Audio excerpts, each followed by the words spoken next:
When the lockdown began, this is what happened.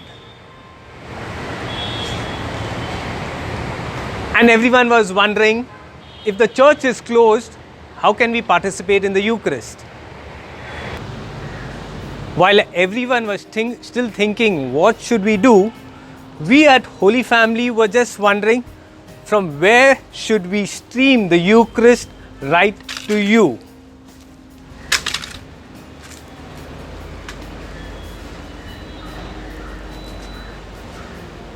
And so we got some of our youth to fix the nuts and the bolts and the camera and the laptop and the mixer just to get all of this streamed to you. Thanks to their gadgetry as well as their familiarity with the internet, they managed to get all this done in a near professional setup. Probably we could rate ours 9 out of 10. And really we must say thank God for our youth and their restlessness to get things to you.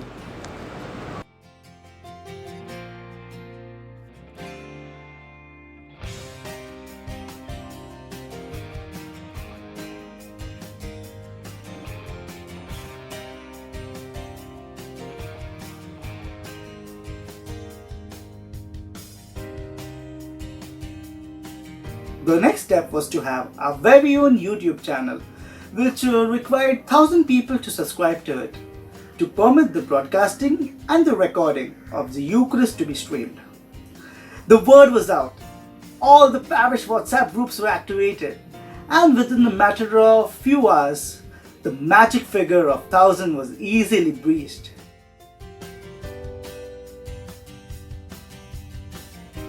Collaboration, my dear friends, was the most important thing that we wanted to begin with. Collaboration first among all our religious in this parish, sisters, Jesuits and the Jesuit team. Collaboration with our parishioners, all our parishioners, well-wishers, friends, collaboration with them. And it began, my dear friends, with the community collaborating and coming together first in worship, in the Eucharist. If we received and broke the bread, we took this bread and served those most in need. So my dear friends, collaboration was this thing, and that's why I shot it here, because we can see through these trees here, these banana trees, the support that is required, the fruit that you get from it, the nourishment that you get from the earth. All these things collaborate and give us the best. The masses were well received and clocked up decent views.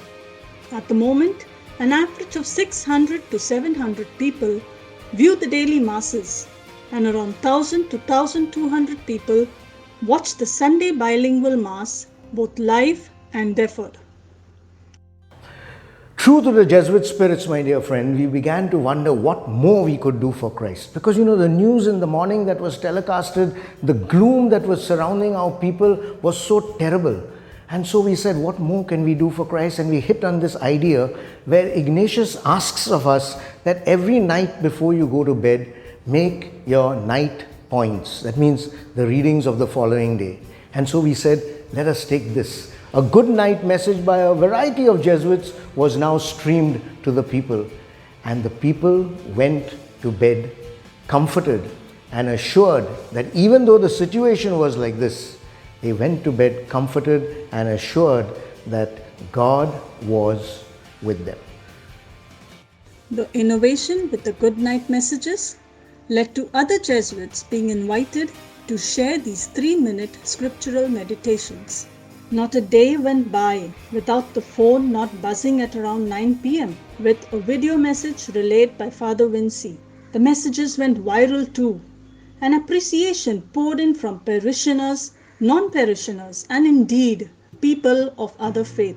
The positive feedback was valuable, not because of the praise, but because it told us that we were on the right track. People wanted to start their day with the Eucharist and end their day comforted by God's word.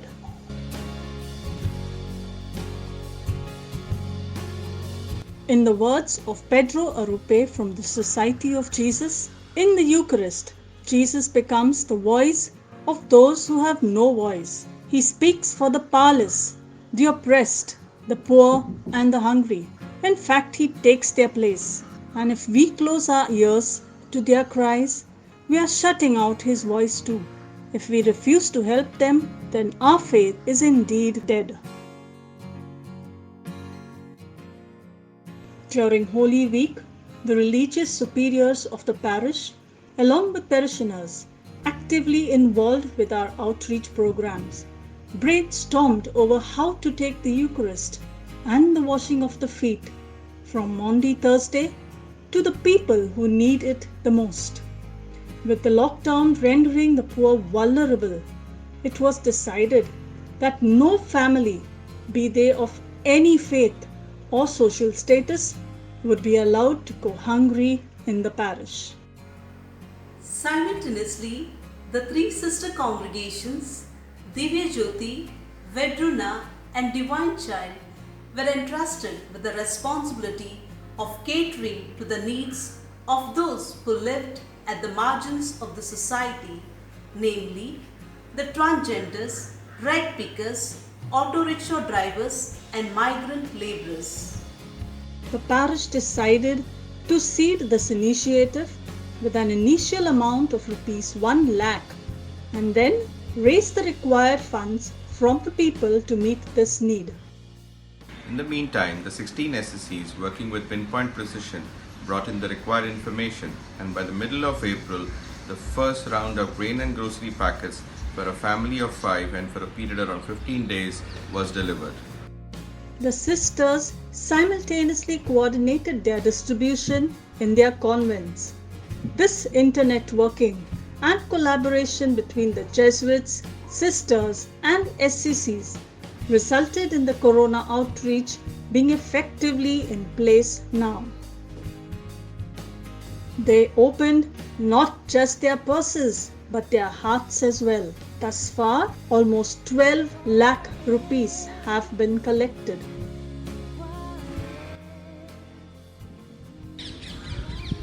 The extension of the lockdown led to the situation on the ground worsening. While basic needs such as food and groceries were taken care of, other needs such as medicines, etc. were felt. Round 2 of the outreach involved in giving cash to our people.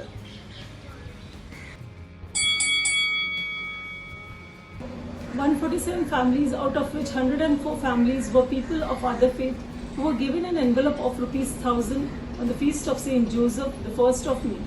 Around the same time, the sisters gradually opened out to the other affected workers, such as coolies. Hot meals were provided by them to those who came hungry.